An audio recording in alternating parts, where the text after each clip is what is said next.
이번에 보여드릴 케이스는 45번과 46번의 디펙트 클래시피케이션상 임플란트를 제거한 사이트입니다. 그래서 수직적으로 골이 많이 흡수된 버티컬 리지 디피전시 케이스가 되겠습니다.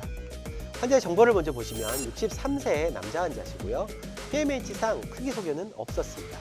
사용한 재료로는 콘그라프트 머티리얼로는 에이오스를 이용을 했고요. 그리고 배리어 멤브레인으로는 오스가이드를 이용을 했습니다. 그리고 임플란트는 오스템의 TS3 SA 임플란트를 사용을 했고, 치료 기간은 2018년 9월부터 2018년 12월까지 3개월이 소요가 되었습니다. 이 환자의 마지막 팔로우업은 2023년 6월로 4년 9개월 팔로우업이 된 환자가 되겠습니다. 술전의 파노라마를 보시면 45번과 46번 임플란트 식립 후에 크리스탈 본로스가 심하게 와서 임플란트 전체 길이의 절반 정도의 본로스가 와 있는 것을 확인할 수가 있고요. CT를 보시면 다음과 같이 버콰일과 링구알 사이드 모두 다 흡수가 발생한 것을 볼 수가 있습니다. 술전의 부각내가 되겠고요. 실제는 이렇게 서퍼레이션도 있었고, 그리고 굉장히 환자는 불편감을 호소하고 있는 상태가 되겠습니다. 이렇게 된 원인은 제가 임플란트의 수직적인 위치의 에러라고 저는 생각을 하고요. 이렇게 기존의 보철물을 제거를 하고 EFR 킷을 통해서 임플란트를 제거를 했습니다. 그리고 플랩을 열었을 때 다음과 같이 남아있는 베이살본만 거의 남아있다고 생각을 하면 되겠습니다. 그리고 임플란트를 식립을 했는데, 자, 이때 두 가지의 선택지가 있는데, 임플란트를 조금 더 높여 심어서 거기를 GBR을 이용을 해서 본을 만들어 줄 것인가, 아니면 일단 임플란트를 서브크레스탈 인스톨레이션, 다시 말해 남아있는 볼에 다 잠기게 임플란트를 식립할 것인가. 그렇다고 해서 GBR을 안 할 건 아니지만 임플란트를 기존에 남아있는 본에 모두 다 잠기게 서브크레스탈 임플란트 플레이스먼트 하는 것이 더 안정성이 높다고 저는 생각을 합니다. 임플란트는 TS3, SA 4.5에 8.5mm 두 개의 임플란트를 사용을 했습니다. 다음과 같이 모두 기존에 있는 잔존골에 잠기게 임플란트를 식립을 했고요. 힐링오벗을 장착을 하고, 다음과 같이 이종골 AOC를 이용을 해서 본그라프트 시행하고 멤브레인으로 커버한 후에 수술을 마무리를 했습니다. 자, 술 후에 파노라마가 되겠고요.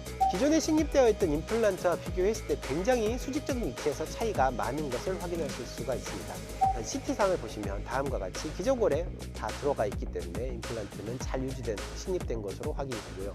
자, 문제는 이렇게 되었을 때 이렇게 식립된 것이 얼마나 오래 가고 안정적으로 유지될 것인가가 관건이 되겠습니다. 서로 3개월이 지나서 44번과 47번은 이제 싱글로 처리를 하고, 제가 식립했던 45번과 46번 임플란트만 스플린팅을 해서 보철물을 장착을 하였습니다. 보철물 장착 당시에 파노라마 상이 되겠습니다. 이때까지는 잘 유지되고 있겠죠. CT를 보시면 다음과 같이 안정적인 골 반응을 보여주고 있습니다. 서로 4년 9개월이 지나서 파노라마를 촬영을 했습니다. 다음과 같이 이젠 안정화가 완전히 끝난 상황이고요. 이 외에도 몇 개의 임플란트를 저에게 더 식립을 하셨던 게 보이고 있죠. 자, CT상으로 보았을 때 45번과 46번은 리모델링이 없다고 볼 수는 없습니다. 특히 45mm. 하지만 잘 유지되고 있고요. 만약에 우리가 한 2mm 정도라도 얕게 심어서 그 부분을 GBR을 이용해서 본을 만들어주겠다라고 했으면 이 환자는 다시 한번 크레스탈 본로스를 겪었을 가능성이 크다라고 생각을 합니다. 결론이 되겠습니다. 이 환자는 45번과 46번에 임플란트를 제거를 하고 만들어진 디펙트를 매니징한 케이스가 되겠습니다. 제가 생각할 때 임플란트의 서바이벌을 관점에서 보았을 때 가장 중요한 팩터는 임플란트의 수직적인 위치와 3차원적인 위치라고 생각합니다. 특히 수직적인 위치가 중요하다고 저는 생각을 합니다. 그리고 이렇게 임플란트를 제거를 하고 다시 임플란트를 재식립하는 경우에 가능하다면 임플란트를 레지듀얼 잔존골에 완전히 잠기도록 임플란트를 식립을 하는 것이 더 좋습니다.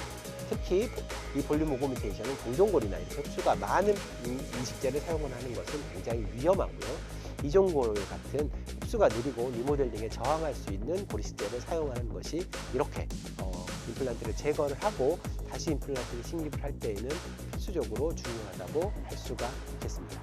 이상 시청해주셔서 감사하고 다음번에는 더 좋은 케이스를 가지고 찾아뵙도록 하겠습니다.